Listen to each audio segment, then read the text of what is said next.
Naitwa Lute Simoni Muhwai, ni wakili natoka Arusha. Kwa nimekuja kwenye hii kesi ya leo pamoja na mawakili wenzangu. Kama alivyosema wakili Dr. Chala, kesi imesikilizwa kwa njia ya mtandao.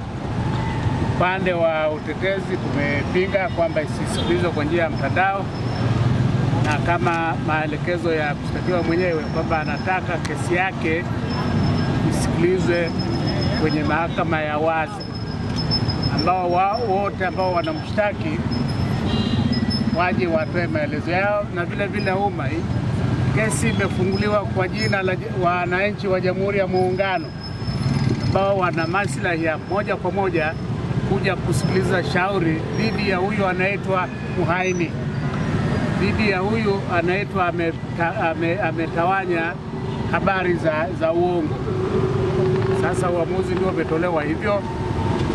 Jaji amesema na mamlaka, mahakama yake na mamlaka kusikiliza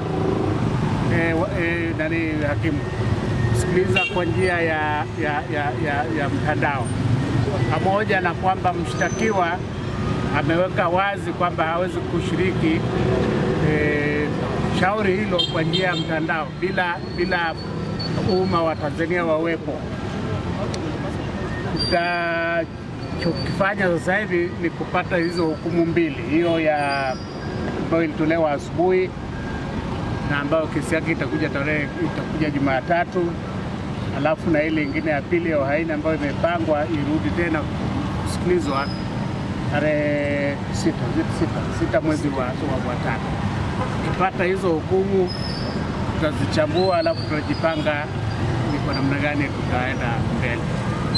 Ninapenda kuwashukuru nyinyi waandishi wa habari kwamba mmefuatilia jambo hili kwa makini kwa kweli, na kuwaarifu wananchi wa Jamhuri ya Muungano wa Tanzania.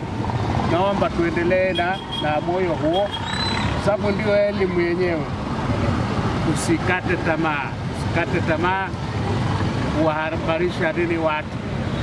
Na nitaomba, kwa vile waandishi wa habari wako wengi na mnatengeneza hela, hizo taarifa mnazozitoa kwa umma ziwe ni za kweli, usiongeze chumvi sana, vinginevyo wananchi hawezi kupata ukweli ambao unaendelea nini mahakamani. Ni hayo tu, na washukuru sana.